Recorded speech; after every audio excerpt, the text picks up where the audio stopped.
ಬಲ್ಗೇರಿಯಾದಲ್ಲಿ ಭೀಕರ ಪ್ರವಾಹಕ್ಕೆ ಜನರು ತತ್ತರಿಸಿ ಹೋಗಿದ್ದಾರೆ. ಭೀಕರ ಪ್ರವಾಹಕ್ಕೆ 3 ಜನರು ಸಾವನ್ನಪ್ಪಿರುವುದು. ನೆಸೆಬರ್ ಹಾಗೂ ಸರೆವೊ ಪ್ರಾಂತ್ಯ ಸಂಪೂರ್ಣವಾಗಿ ಜಲಮಯ ಆಗಿದೆ. ಬಲ್ಗೇರಿಯಾದಲ್ಲಿ ಭೀಕರ ಪ್ರವಾಹ 3 ಜನ ಸಾವನ್ನಪ್ಪಿದ್ದಾರೆ. ನೆಸೆಬರ್ ಹಾಗೂ ಸರೆವೊ ಪ್ರಾಂತ್ಯ ಸಂಪೂರ್ಣ ಜಲಮಯ.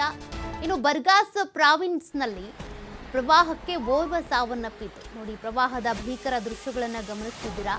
ನೀರಲ್ಲಿ ಕೊಚ್ಕೊಂಡು ಹೋದಂತ 20ಕ್ಕೂ ಹೆಚ್ಚು ಕಾರುಗಳು. ಮನೆಯಿಂದ ಹೊರ ಬರೋದಕ್ಕಾಗದೆ ಜನರು ಪಾಪ ಪರದಾಡ್ತಿದ್ದಾರೆ. ಬಲ್ಗೇರಿಯಾದ ಕರಾವಳಿ ಪ್ರಾಂತ್ಯದಲ್ಲಿ 200 ಮಿಲಿಮೀಟರ್ ಮಳೆ ದಾಖಲಾಗಿದೆ.